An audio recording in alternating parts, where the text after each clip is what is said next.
سلام دحندو علكم زيناتات سبورت تلفزيون تግራይ ز ساعت حيزه قريبه سرناي مكتال اب كتما مقله 3 مليون بر وصاي تغبرلو ميدا فوتسال تمريقوم حصرت مزوتريا سبورت بوحد مالكعو كفتح تصبيت يغبر غبر እግዚአብሔር ታደለ أبي كتما مقالة كفلة كتما سمين أبي زركم آخر مزناقع من أسمي مقالة نصوتها فوتسال زوعل استمرقه artificial ميدا سأقوم زتور سفرا سبورتا مفتاح زوز قدا كم زلوه أفت ميدا كسعوتو زرخمنا يوم هافتهم يحنسن زرعي أبراهام قليزهم مبراتات نيويو سميشت كجاوتي خليو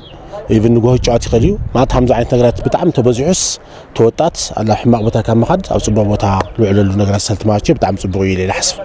كاوسوس نوعال هاد نوعال وزكوعل بتعم بسيرو بزحسه كاول تعصي ماتنيو امباسيرا البال عبينا نيو غلغل تعصي نيو سول تخليل بقرقر سو ياو انت تتكبر بزح سب انت نقبر نيري نادس الجماري أكاي سرح ما أخل مزناقع من أسي مقالة أمان الجبرت أركان إتي artificial futsal ميدا ب3 مليون بر وصاي بول كسب حفتي كمستحنص أفريتوم سرح تسرح له لا 3 مليون خوابي انفست غيرلو يو بوانانات እንደገና በሰሜን ክፍለ ከተማ ለማሐደር ላይብረሪ ነይና ላይብረሪ ስለ መናሰይላ ተጠቀሙ ክዝናና ይክለል ይተለው እንደገና አውዚ ለዝናና ይሉ መንገዲ ታዚ ባስኬትቦል ተሰሪሐ ነበርት እንደገና ብላዕሊ ባስኬትቦል ሱ ናይ መስራሕ ሐሳብ ንዩ እዛ ተጠናኸርና እንደገና ነትመንሰይ ልሙጭ አይነት ቦታ ንፍጠሪና እዚ ንምስራሕ ተኻይሉ ነው ማለት مكتل كنتيبا كتما مقالة إلى اسك حساب قدوم ساقم وزوت سفرا سبورت مفتاح قدا سول كهفتي كعبي كمزقباء بمحبار بوغن ممحدار كتما مقالون أبي هنسات مسارة لمعات سبورت ما تتوهيو كمسراح أغنزيوم ناي سبورت دليت نهاليو مقل مزوت سفرا سيئنو سيدو جزء كفيلو البالي بوتاتات حماقات بوتان كيوعل استغبر ايزي انا زي ريلي ابريشيت يجبر قصلون زلو زبل ليتو يزلنا ماتيو منغست طرح تخلص زي منغستاو تكالاتكم زيون كسرح الله سلازي زي باب مندرو باب تكالو قصللو زل حسالني كوميشنر كوميشن سبورت تግራይ مبرات هافتو بوغنن قدسا سول كهفتي مس ማእኸል መዘናግዕ መናእሰይ መቀለ ብምትሕባር ነቲ ዘመናዊ artificial ሜዳ ፉትሳል ሰሪሖም ናብ ግልጋሎት ክበቅዕ ብምግባሮም ንኢደን ከምዚኦም ዝዓምሰሉ ናይ መዘውተር ስፍራታት አልዩ ብአምሮን ብስነ አካልን ዝጠንከረ ስብል ሰርባት ዝጠንከረ ማሕበረሰብ ዝጠንከረ ነጋዴ መንእሰይ ሁሉ ክሊ ከምዚኦም ዝበሉ ናይ ሙቹዋት ናይ ስፖርት መዘውተር ስፍራታት ክለውና ክለለዎም ስለዚህ እዚኦም ከምዚ ተግባራዊ ንኮን ድማ ከም ኮሚሽን ስፖርት ውን ምስ ዝበልኮቶም አካላት ሁሉ ዝካለና ድጋፋትን ክትትላትን እናገበርና ምስ መንግስቱ ውን እናተዛራረውና ምስ ሰብሃፍትናውን አጀንዳ እናፈጠርና ከነስፍሕና ጻዕድ እንገብር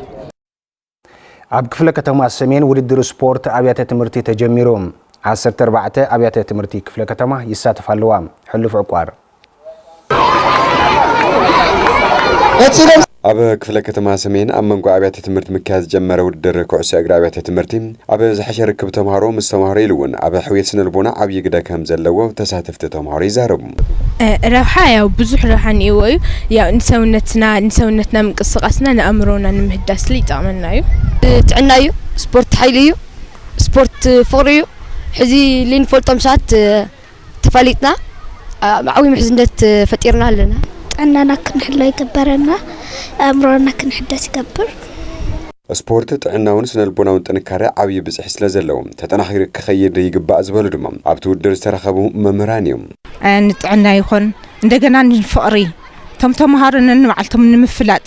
ኣብ ሰሜን ክፍለ ከተማ ዘለዎ ተማሃሮ ጠቅላላ ከመይ ከም ዝኾነ ብዚ ክፋለጥ ይኽእል እዮም ማለት ተማሃሮና መነቃቂሒ ሓድነት ከምኡውን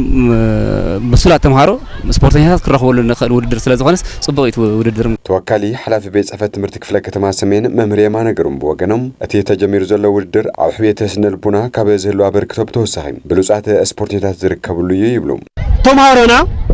ተማሃሮና በመዳይ ስፖርት ኣቢሎም ዝሓሸ ሕውየት ንቕሓት ሕልና ምሕዝነት ጽቡቕ ዝኾነ ተመክሮ ናይ ተመክሮ ስነ ምግባር ዝላወጥ ለኸይድ ማለት ትምህርትና ብዝሓሸ ንምንቅስቃስ ተማሃሮና ጽቡቕ ዝኾነ ስነልቦና ሃልይዎም ንኽመሃሩ ንኸጽንዑ ሓደ ኣካል ምንቅስቃስ ስፖርት ኢና ንኣምን ማለት ዋና ማሕደሪ ክፍለ ከተማ ሰሜን ኣይተ ሙሉጌታ ገብሩም ብሰንኪ ኩነት ተራኺቡ ዝጸንሐ ዓውዲ ስፖርት ናብ ንበሩ ንምምላስ ኣብቲ ክፍለ ከተማ ዝተጀመሩ ውድድር ስፖርት ተጠናኺሮም ከም ዝቐጽሉ ይገልጹ ስፖርት ንልምዓት ንሰላም ዘለዎ ኣስተዋጽኦን ኣጉሊና እንወጸሉ ኣብዚ ውድድር እዚ ዝለዓለ ውጽኢት ዘምጽኡ ክለባት ወይ ኣብያት ትምህርቱን ተሸለምቲ ዝኾኑሉ ብዋናነት ድማ ነቲ ዝተኸፈለ መስዋዕቲ ድማ መዓልቲ ሰማዕታት ኢልና ዕለት 15 ሰነ ኣብ ነኽብረሉ እዋን ዝጠቃለል እዩ ዝኸውን ሰማዕታትና ንዝክር እዚ ውድድር ዋላ ተሸጊርኩም ብዙሕ ነገር ጎዲልኩም ተካይድዎ ውድድር ይኹን እምበር ብዘለካ ዓቕሚ እዩ ዝጅመር ኣብ መንጎ ኣብያት ትምህርቲ እውን ሰላማዊ ዝኾነ ናይ ንሕንሕ መንፈስ ዝፈጥር ዝኾነ ይኹን ዓይነት ናይ ሰላም ፀገም እውን ዘይረአየሉ ኩልና ተደጋጊፍና ተረዳዲእና እንኸደሉ መበል 38 ግጥማት ፕሪሚየር ሊግ ኢትዮጵያ ሎም ቀዳም ተኻይዶም ሰዓት 9 ምስ ኢትዮጵያ መድን ጾታ ዘካየደት መቐለ 70 እንደርታ ተሰኒፋ መድን ድሕሪ ዕረፍቲያ መበል 71 ደቂቕ በአቡበከር ሳኔ ኣቁፂራ ምስ ሙሉእ ነጥቢ ካብ ኢትዮጵያ ቡና ብ12 ተፈልያ ብ60 ነጥቢ ፕሪሚየር ሊግ ትመርሐላ መቐለ 70 እንደርታ ካብ 28 ጾታ 30 ነጥቢ ሒዛ መበል 15 ደረጃ ኣላ ሰንበት ወልዋሎ ዩኒቨርሲቲ ዓዲግራት ምስ ኢትዮ ኤሌክትሪክ ሰዓት 3 ፍረቓን ሶኒ ስሑል ሽረ ምስ ሃድያ ሆሳእና ሰዓት 10 ተኽልተ ኣጋምሸት ኣለወን ስሑል ሽረ 21 ወልዋሎ ዩኒቨርሲቲ ዓዲግራት 13 ነጥቢ ሒዘን ኣለዋ ተመልከቲ ዜናታት ስፖርት ዝዕለት ፈጺምና ሰላም ብሩኽ ለይቲ